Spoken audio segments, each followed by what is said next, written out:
বিষয় জাজি নদীৰ বানপানীয়ে জিং বান্ধ ছিঙি হাজাৰ হাজাৰ মানুহৰ ক্ষতি নষ্ট কৰিছে আৰু কঠীয়া পুৰাই কঠীয়া পলসে পুতি পেলালে।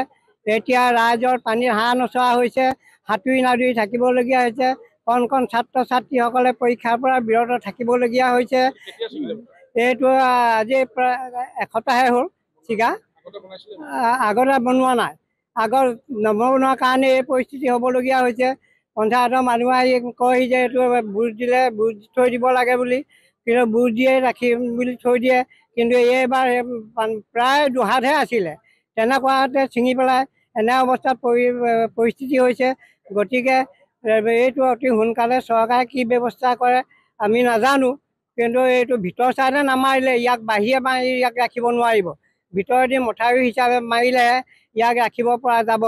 আৰু ৰাইজৰ মানে এতিয়া যিটো অৱস্থা হৈছে দেখিলে চকু পানী ওলোৱা আৰু পেটৰ ভোকত থাকিবলগীয়া হৈছে। এই গোটেই এৰিয়াটোত 50-60 ঘৰ হ'ব, তাতকৈ নহ'ব। আগতে নবনাই, এতিয়া আমাৰ কথা নামানো, আমাৰ নিচিনা মানুহ গণিতাকে নকৰে। এতিয়া এটাই ভুল লয় যে মোৰ ল'ৰাকেইটাও ঘৰৰ পৰা ইয়াত আউট হৈ ইয়াত খেয়া নহয়হি, তাৰমানে আমাৰ কথা নামানে। সিহঁতৰ ভাল কথা লাগে, এটাইখিনি লৈ কি কৰিব।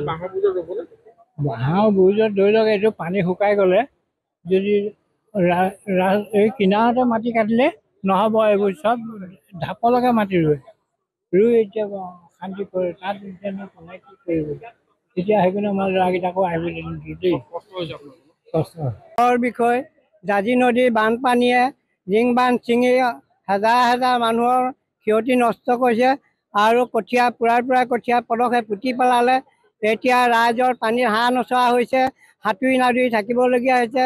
কণ কণ ছাত্ৰ ছাত্ৰীসকলে পৰীক্ষাৰ পৰা বিৰত থাকিবলগীয়া হৈছে। এইটো আজি প্ৰায় এসপ্তাহে হ'ল ছিগা, আগতে বনোৱা নাই। আগৰ নবনোৱাৰ কাৰণে এই পৰিস্থিতি হ'বলগীয়া হৈছে। পঞ্চায়তৰ মানুহে আহি কয়হি যে এইটো বুজ দিলে বুজ থৈ দিব লাগে বুলি, কিন্তু বুজ দিয়ে ৰাখিম বুলি থৈ দিয়ে। কিন্তু এইবাৰ প্ৰায় দুহাতহে আছিলে, তেনেকুৱাতে ছিঙি পেলাই এনে অৱস্থাত পৰিস্থিতি হৈছে। গতিকে এইটো অতি সোনকালে চৰকাৰে কি ব্যৱস্থা কৰে আমি নাজানো, কিন্তু এইটো ভিতৰ চাইডে নামাৰিলে ইয়াক বাহিৰে মাৰি ইয়াক ৰাখিব নোৱাৰিব। ভিতৰেদি মথাউৰি হিচাপে মাৰিলেহে ইয়াক ৰাখিব পৰা যাব। আৰু ৰাইজৰ মানে এতিয়া যিটো অৱস্থা হৈছে দেখিলে চকু পানী ওলোৱা আৰু পেটৰ ভোকত থাকিবলগীয়া হৈছে। এই গোটেই এৰিয়াটোত 50-60 ঘৰ হ'ব, তাতকৈ নহ'ব। আগতে নবনাই, এতিয়া আমাৰ কথা নামানো, আমাৰ নিচিনা মানুহ গণিতাকে নকৰে।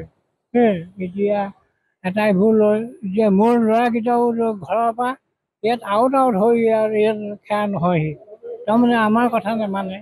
সিহঁতৰ ভাল কথা লাগে, এটাইখিনি লৈ কি কৰিব। বাঁহৰ বুৰুজত ধৰি লওক এইটো পানী শুকাই গ'লে যদি এই কিনাৰতে মাটি কাটিলে নহ'ব, এইবোৰ চব ঢাপলৈকে মাটি ৰুই এতিয়া শান্তি কৰে। তাত কোনে কি কৰিব, তেতিয়া সেইকাৰণে মই ল'ৰাকেইটাকো আহিব দেই।